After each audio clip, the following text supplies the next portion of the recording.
Halo movie lover, kali ini Movie One akan mengulas sebuah film yang berkisah tentang seorang wanita yang terlahir pesuka K-pop. Emosinya tidak terkontrol. Wanita ini bernama Lindy. Film dimulai dengan menampilkan pesta kecil-kecilan, perayaan ulang tahun Lindy kecil. Di tengah pesta, Lindy langsung berulah. Hanya melihat temannya yang sedang makan kue sambil senyum saja, ia langsung geram. Langsung saja ia jorong kepala temannya ke atas kue. Sontak orang tuanya langsung melerainya untuk menghentikan aksi Lindy tersebut. Ternyata tak hanya itu, semua teman bermainnya pasti sudah pernah kena tulahnya. Hasil diagnosa para dokter menyebutkan jika Lindy mengidap gangguan kejiwaan dengan sebutan Intermittent Explosive Disorder. Lindy kemudian diisolasi untuk mencegahnya berulah lagi terhadap orang sekitar. Tapi di sisi lain, karena kortisol dengan jumlah besar yang mengalir pada tubuh Lindy membuat ia jadi lebih cepat, agresif, dan kuat. Hal ini menjadikan pihak-pihak tertentu tertarik dengan kemampuan Lindy. Kemampuan Lindy yang terengginas kemudian dicoba untuk dimanfaatkan ke ranah militer. Tapi saat latihan tarung di militer, emosi Lindy tak terbendung. Lawannya dihajar habis-habisan. Pelatihnya pun juga kena sasarannya. Sebuah terobosan untuk Lindy telah ditemukan. Seluruh tubuh Lindy dialiri kabel kejut dengan sebuah tombol pemicu di bawah kendali Lindy. Saat emosinya memuncak, ia bisa meredakannya dengan tombol kejut tersebut. Dan Lindy pun diberikan kesempatan hidup normal berbaur dengan yang lainnya. Layaknya orang seusianya, Lindy saat ini berniat untuk berkencan dengan seorang pria. Dalam perjalanan ia melihat seseorang yang marah dengan tukang parkir. Lindy pun tersulut emosinya, berpikir akan mengajarnya. Namun segera ia memencet tombol kejut, emosinya pun dapat diredam. Sampai di sebuah restoran, ia bertemu dengan teman kencannya yang bernama Justin. Ya biasalah namanya juga berkencan kemudian sambil mengobrol. Sesaat kemudian pramusaji datang menanyakan tentang pesanan makanan. Mendengar pramusaji yang terlalu banyak aturan dengan pesanan membuat Lindy naik pitam. Namun kembali ia redakan emosinya dengan menekan tombol kejut. Untuk menurunkan tensinya kemudian Lindy pamit ke toilet. Saat di toilet ia mendengar suara pramusaji tadi sedang menelepon seseorang yang ternyata mereka sedang membicarakan kencan Lindy dengan Justin. Ternyata pramusaji tersebut sengaja mengerjai Lindy dan Justin dengan berbagai aturan restoran. Emosi Lindy pun kembali memuncak. Ia sudah mencoba menekan-nekan tombol kejut, tapi kali ini emosi Lindy tak terbendung. Langsung saja ia tendang pintu toilet dan langsung menghajar pramusaji tersebut di tempat. Kencan pun batal. Lindy lanjut pergi meninggalkan Justin di dalam restoran. Keesokan harinya, Lindy kemudian menemui si profesor yang menciptakan alat kejut tersebut. Tegangan alat kejut pun kemudian dinaikkan. Tapi, si profesor juga menyarankan agar Lindy berusaha sendiri untuk menekan emosinya. Tak ada salahnya jika dengan menjalani sebuah hubungan percintaan membuat Lindy dapat hidup normal. Waktu terus berjalan. Seperti biasa, Lindy masih saja selalu berulah atas orang yang dianggap menyebalkan baginya. Pada suatu malam, Lindy kembali berkencan dengan Justin. Saat itu mereka mengobrol lebih dalam. Diketahui jika Justin adalah seorang akuntan yang bekerja untuk seseorang yang bernama Barry. Sebaliknya Lindy pun bercerita tentang keadaan dan emosinya. Hingga kemudian obrolan pun menjurus ke mantap-mantap. Lindy sempat memperingatkan Justin jika ia mungkin saja bisa melukainya saat mantap-mantap. Tapi Justin terus merayunya untuk mencobanya. Dan sudah bisa ditebak, adu senjata pun terjadi. Ternyata cinta bisa membuat tubuh Lindy jadi segar dan pikirannya pun jernih. Saking senangnya, ia tak sabar untuk menceritakan perkembangan dirinya kepada si profesor. Lindy pun membenarkan saran si profesor jika cinta dapat menyembuhkannya. Malam harinya, saat Lindy berdandan hingga berkencan dengan Justin, ia menerima sebuah telepon dari nomor Justin. Ternyata yang berbicara adalah detektif Vickers. Memberitakan berita penting kemudian menyuruhnya untuk ke kantor polisi secepatnya. Ternyata mengabarkan jika Justin telah dibunuh.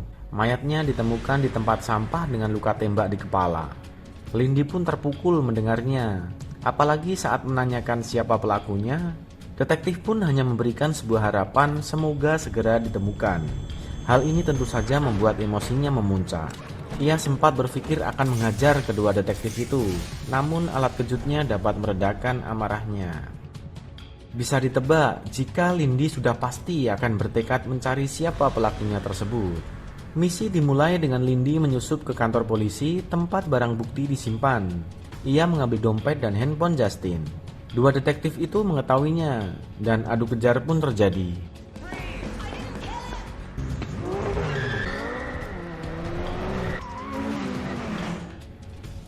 Selama pengejaran, detektif Vickers membujuk Lindy agar menyerah. Tentu saja Lindy tak mengiyakannya. Adu kejar pun berlanjut. Hingga kemudian Lindy berbalik dan menantang tabrakan depan. Vickers menyerah dan membanting setir ke kiri mengenai sebuah truk. Lindy pun berhasil lolos. Bermodal handphone milik Justin, kemudian Lindy pergi menemui Andy, seorang hacker canggih, untuk melacak data handphone Justin. Terdeteksi data panggilan terakhir di sebuah lokasi dengan pemanggil Barry Kaspersky, seorang pedagang senjata buronan FBI. Lindy langsung menuju ke lokasi Barry berada.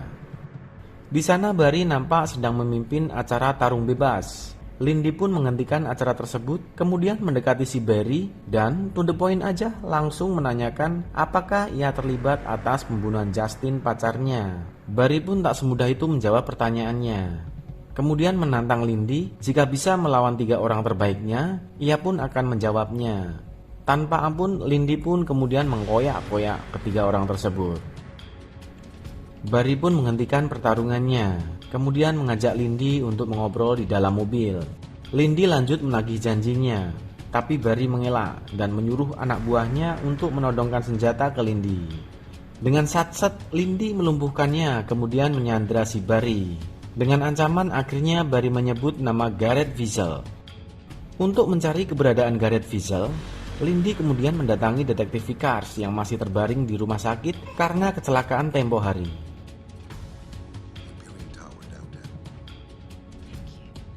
Tak berlama-lama, Lindy langsung menuju ke Imperial Tower, tempat di mana Gareth Wiesel berada. Sampai di sana, penjaga akan mengantarnya bertemu dengan Wiesel. Namun sampai di dalam lift, Lindy dilumpuhkan. Setelah sadar dari pingsan, Lindy sudah berada di sebuah ruangan rahasia dengan tangan terikat di kursi.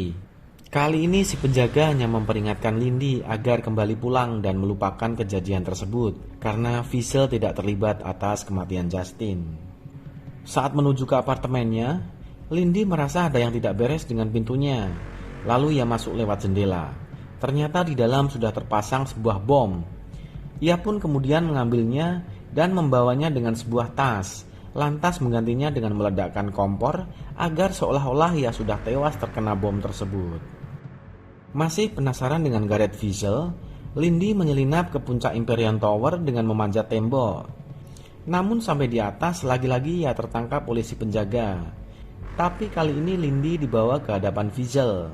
Ternyata Wiesel mengakui jika ialah yang membunuh Justin. Saat hendak melawan, Lindy kembali dilumpuhkan. Ternyata Wiesel membunuh korbannya dengan mengeksaminasi setiap korbannya dengan diambil darahnya untuk mempertahankan kesehatan tubuhnya. Termasuk Lindy saat ini akan dilakukan eksaminasi oleh si penjaga tersebut karena Wiesel sangat takjub dengan kemampuan tubuh Lindy. Saat proses eksaminasi berlangsung, Lindy dengan kekuatannya dapat melepas ikatannya dan langsung menyerang si penjaga. 1 lawan 1 dengan kemampuan Lindy, tentu saja ia mampu mengalahkannya. Ia kemudian menuju ke tempat Wiesel, dengan tak lupa membawa bom dalam tasnya.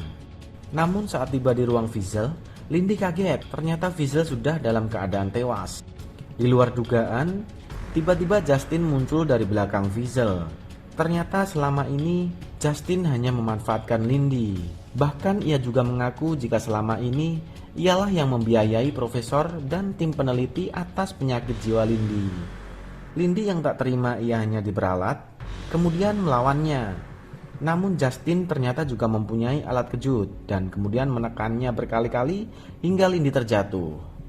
Justin berniat membuat alibi seolah-olah Lindy yang membunuh Wiesel untuk balas dendam atas pacarnya. kemudian melakukan bunuh diri dengan menghancurkan dirinya dengan alat kejut tersebut. Emosi Lindy memuncak saat Justin mengejeknya jika ternyata ia hanya butuh mantap-mantap bukannya obat. Lindy yang merasa terejek, kemudian jadi tak terkendali membuatnya jauh lebih kuat. Alat kejutnya pun sudah tak berefek baginya. Ia langsung berdiri dan melemparkan tas berisi bom ke Justin. Sampai di pintu ia langsung meledakkannya. Kemudian Lindy menuju si profesor yang telah berkhianat dan mengorbankannya untuk sebuah kepentingan kejahatan. Saat hendak mengeksekusi si profesor, detektif Vickers datang dan melumpuhkan Lindy. Si profesor kemudian ditahan dengan tuduhan praktek ilegal dan Lindy pun dibawa ke rumah sakit untuk perawatan.